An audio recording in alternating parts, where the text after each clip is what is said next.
Oh boy, where do we even start with this? Well, I guess the beginning is as good a place as any, so hello and welcome. I'm your host Comic Knight Zero, and boy do I have a show for you today. If you've seen the show before, then your PTSD is probably kicked in already. For the lucky ones who've never even heard of the show, today I introduce to you the Problem Solverz. The Problem Solverz is a show created by Ben Jones which first aired on April 4th, 2011. The series follows best friends Alfei, Roba, and Horace, who take up problem solving in an effort to solve the various problems found throughout their town. Horace is the calm and collected leader of the team. Roba is Horace's twin brother and cyborg, who's the smartest member of the group, but he suffers a lot from insecurity and anxiety. And Alfei is their, dog anteater thing that they both found and raised when they were kids. I don't know, he likes to eat food and he's very impulsive during their missions. That's all I can say about him. The first season both began and concluded throughout the year of 2011, and then a second and final season was released exclusively on Netflix back in 2013, for some odd reason. I don't know, maybe Netflix was desperate for shows, I couldn't tell you. But today, we're taking a look at Season 1, Episode 5, Funny Faces. Now, since the show did have 2 seasons, I like to say that as a general note, anytime I make a reference to another episode, just understand that I'm only referring to episodes strictly in Season 1, as I do think there are some differences between the 2 seasons that are worth noting, which I'll be talking about in the later half of the video. And as a reminder, don't forget to like and subscribe if you enjoyed the content and want to see more like it. We're so close to 100 subscribers, I know we can do it. Plus, it helps me gauge what videos you like to see and motivates me to keep making content, and for that, I thank you. So, without further ado, let's get into it.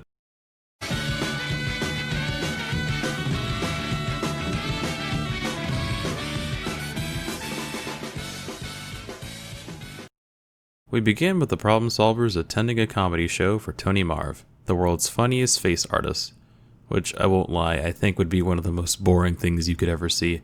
The act itself is set up like stand-up comedy, but every punchline is just him making a face. I imagine his whole act was just him reenacting the faces of those who got seizures from looking at the show, because as you'll notice later on, this show has no chill when it comes to backdrops and flashing colors. Soon the show ends and we get reactions from the Problem Solvers about how they felt about the act. Roba jumps up in pure excitement and admiration and soon suggests that they meet Tony after the show to get an autograph, indicating that he's a really huge fan of Tony Marv. While waiting in line, the crowd is being greeted by Buddy Hudson, Tony's childhood friend and now funny face assistant. Roba goes on to explain that Buddy wanted to be a funny face artist too, but had a fright dog sneak up on him and scare him one day, causing his face to be permanently stuck like that. Tony's face is very tired. He won't be signing autographs tonight. I'm sorry. But I'm his biggest fan. Hey, maybe you don't recognize us. We're the Problem Solvers. There won't be any trouble. If anything, we'll solve trouble. Problem Solvers? Actually, come with me. You know, I've always wondered what the title Problem Solver really means to the other citizens of the town. Prior to this review, I've unfortunately already seen a good amount of the show, and it seems that no one really cares about this title until they conveniently need this group to solve a problem. It's equivalent to being the chosen one, but no one really caring, which really takes away from the group's presence and importance in my opinion. There's really no reason why you couldn't go to literally anyone else to solve problems, besides just saying, well, these 3 are the main characters, so we need them? After mentioning who they are, Buddy takes the 3 of them to meet Tony. Here we find out that someone has been taking pictures of Tony's faces and posting them online. Tony mentions that because of these leaks, he's had to speed up his schedule and move his new funny face debut to this Friday. But if more faces get leaked, then he'll have to cancel the show. And so it's up to these 3 to solve the problem. It's also during this scene that we truly witness how much of a mean and narcissistic jerk Tony is. It would be my honor to work with you and your talent. Yeah, not with me, for me, like a good robot helper. I kinda hate him honestly. Now you could argue that as a viewer, we're supposed to hate him, but you'll see why later I find his character to be a problem. No pun intended. Within no time, the group is given the current batch of photos, we get our title sequence, and their investigation begins. One thing I admittedly like about this show is its use of cold openings, or I guess just cold openings in general. With this, you have to wait until a problem is introduced in order to find out what the episode is actually about. I think this narrative tactic gives the show a little bit of variety compared to the usual flow of starting with the title sequence then starting the episode. So needless to say, I think this show's opening fits its style. Continuing on with their investigation, their first thought is to check the hotel, as someone might have a good view to take photos of Tony in his trailer. It would be the perfect place to hide and take the photo. Wait, guys, red alert. Nobody move. What is it, Alfie? A clue? No, there's a taco truck. Awesome. Okay, Alfie. Go get us some tacos, then meet us inside the hotel. You know he's gonna eat all the tacos. I know. I'm not hungry. I wanted to highlight this dialogue because it's very indicative of the relationship that Horace and Aroba have with Alfie, showing that even though they consider him as one of their best friends, they understand that sometimes he can be a bit much.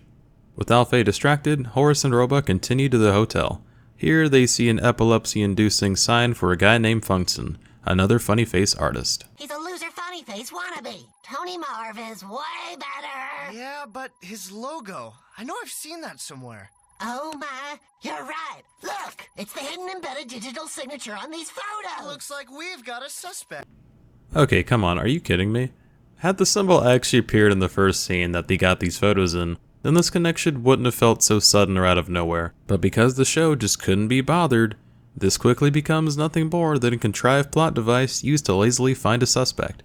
If it sounds like I'm annoyed at how they're making progress in this case, I can assure you, it's a common occurrence for most episodes. So, they find out which room Funson is staying in and plan to interrogate him. Right off the bat, Funson is looking pretty sus and gets very cagey. But it doesn't take Alfie long to burst into the room, obnoxiously of course, to dig through the guy's stuff and find the photos. With the evidence in hand, Funson tries to make a getaway, but is quickly arrested by a guy named Tuxdog. I know this Tuxdog guy seems random, which he kinda is, but I'll explain later on who this guy is and why I think his existence is narratively problematic. With Funson taken away, the group meets back up with Tony to let him know the problem has been solved. Having helped his hero, Roba asks Tony for an autograph, but Tony quickly dismisses him as if he's never even met the guy, again reminding both us and Roba how much of a narcissistic jerk Tony is. Like they always say, kids, never meet your heroes.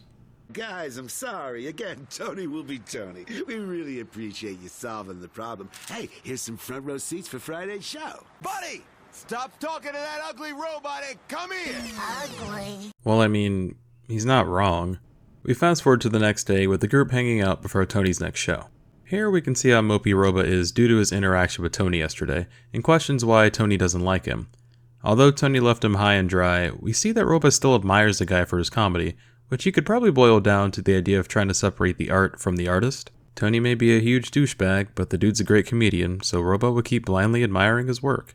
However, during their talk, Alfie admits that he knows they didn't actually find the culprit, claiming he just wanted to rush the investigation so they could eat more tacos. Which was honestly a little shocking given his character, and no, I'm not talking about the tacos. I, as a viewer, knew the problem wasn't solved, but I assumed they would have stumbled across the real culprit on accident or something. So having Alfie of all characters be the one to reveal this information, it actually surprised me.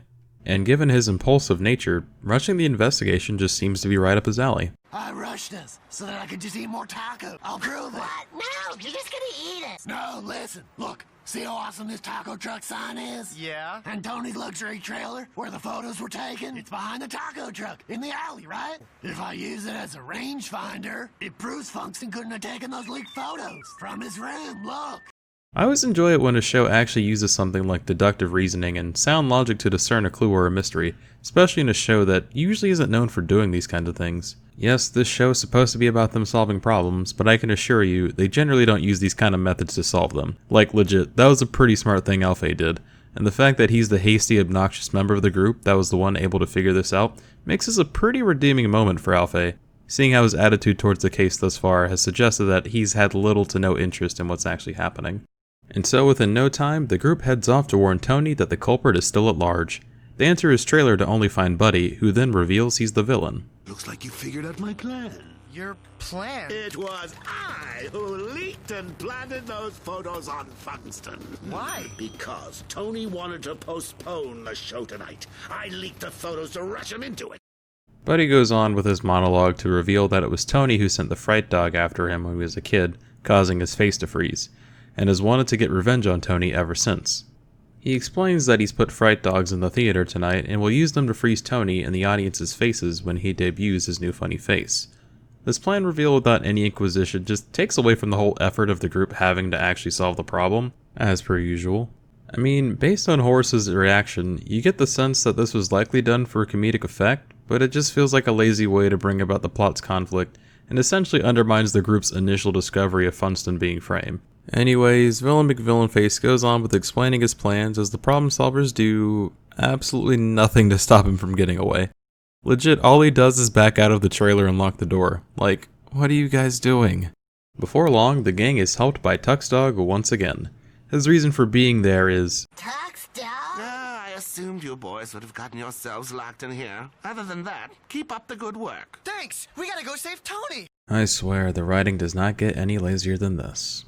So now the group heads to the theater with Tony's show having already started. Tony debuts his new face and Buddy releases the fright dogs. The group sees that everyone's faces are freezing and explains that the crowd needs to see an even funnier face to stop their faces from freezing. Alfie hops on stage to do some stupid face and the crowd is saved. Hooray. And that was the Problem Solvers. I'm sorry you had to go through that, especially if you miraculously erased the show from your mind or had never even seen it before. The Problem Solvers has just always been an enigma to me. From the show's writing, to the producer's artistic choices, all the way to the show being greenlit for Cartoon Network in the first place. So let's break this down and summarize as we go.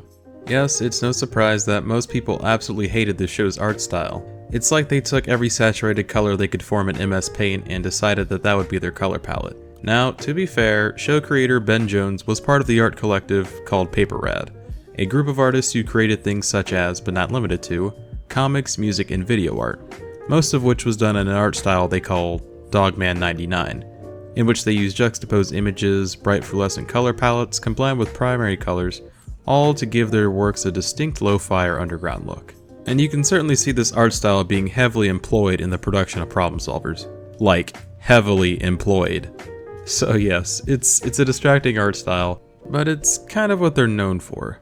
I think my biggest complaint is their frequent use of flashing and bright colors, which just makes the show visually loud. It's very distracting and it really hurts my eyes. Not to mention, the character designs are super ugly. Yes, that's part of the show's quote-unquote aesthetic, but if your character designs are so bad that even normal facial expressions look awkward, you might want to rethink your design choices. Despite my complaints, I do think the show's style would have been better received on Adult Swim, as opposed to being aired on Cartoon Network's regular programming. Adult Swim tends to be a bit looser with their programming and often has shows with low production value. A show like Home Movies had bare bones animation and art style, yet was well received among fans and critics alike, which just goes to show you don't need a super amazing art style to be a hit. Though it's fitting I say the show belongs on Adult Swim, because believe it or not, the show was originally pitched to Adult Swim, but under the name Neon Gnome at the time. I won't say much on the Neon Gnome pilot right now, as finding the episode itself was proving to be nearly impossible for me at this point. Most video evidence of this episode seems to have been copyright claimed out of existence. However, it just so happens that someone re-uploaded the pilot on YouTube a couple weeks ago, which I've now archived in case it disappears again. So if you'd like to see a future video of me comparing this pilot to the actual Problem Solverz show, please let me know. I'm more or less interested in seeing how the show would have turned out had the writing been geared more towards an adult audience.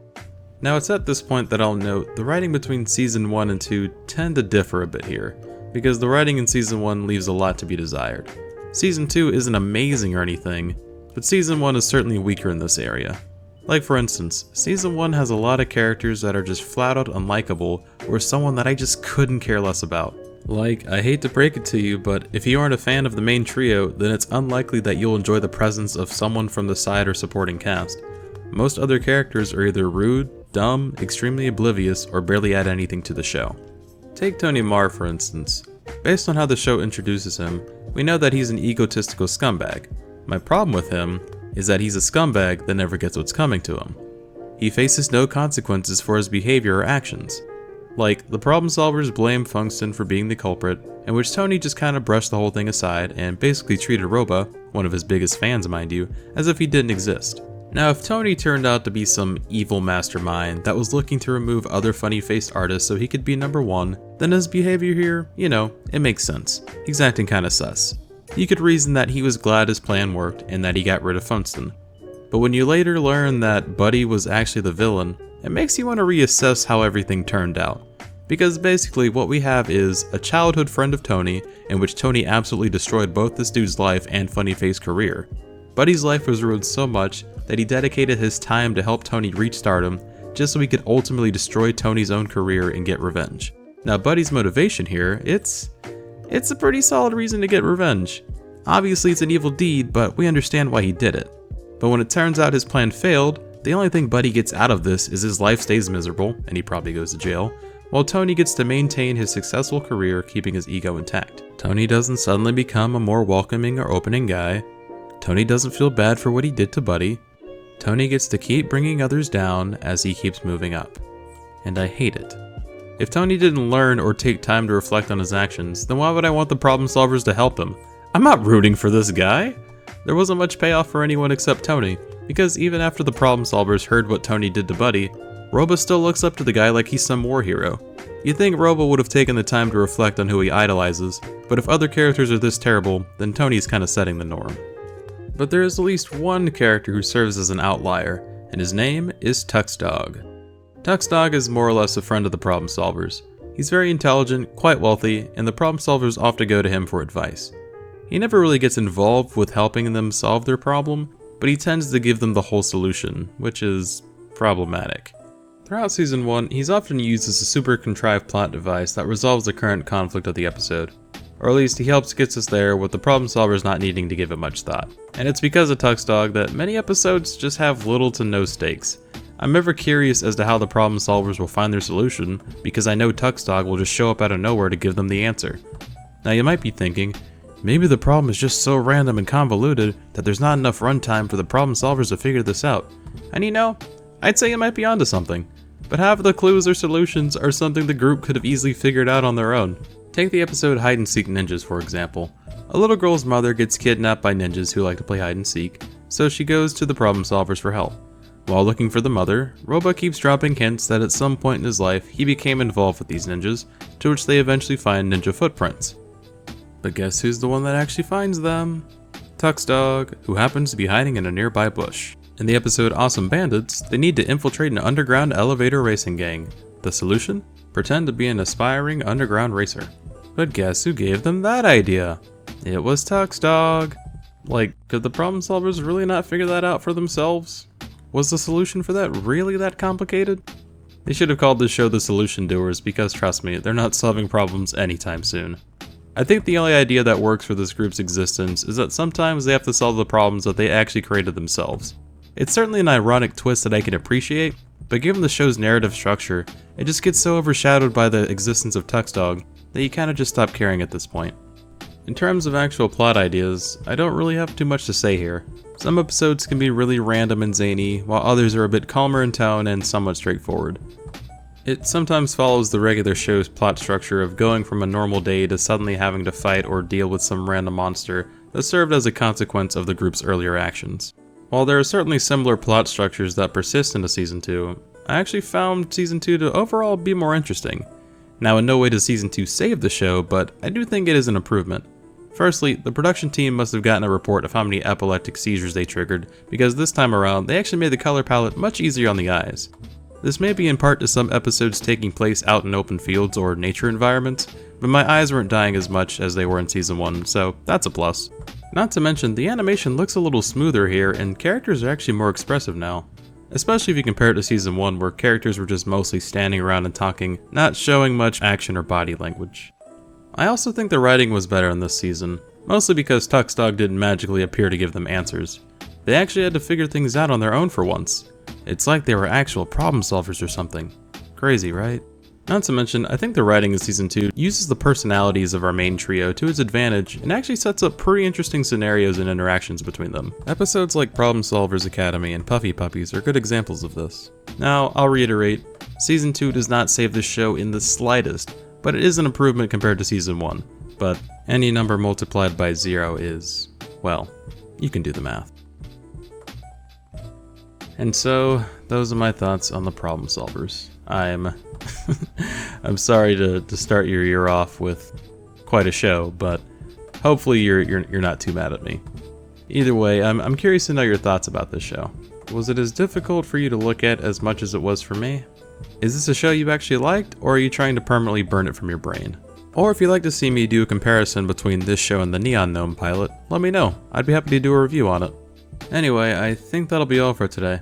As always, if you enjoyed the video, be sure to leave a like as it lets me know that you're enjoying the content. And if you want to see more videos like this, make sure to smash that subscribe button. Just be sure to get consent before you do. I hope you're all doing well and that your year is off to a great start. And so with that, I shall see you all next time.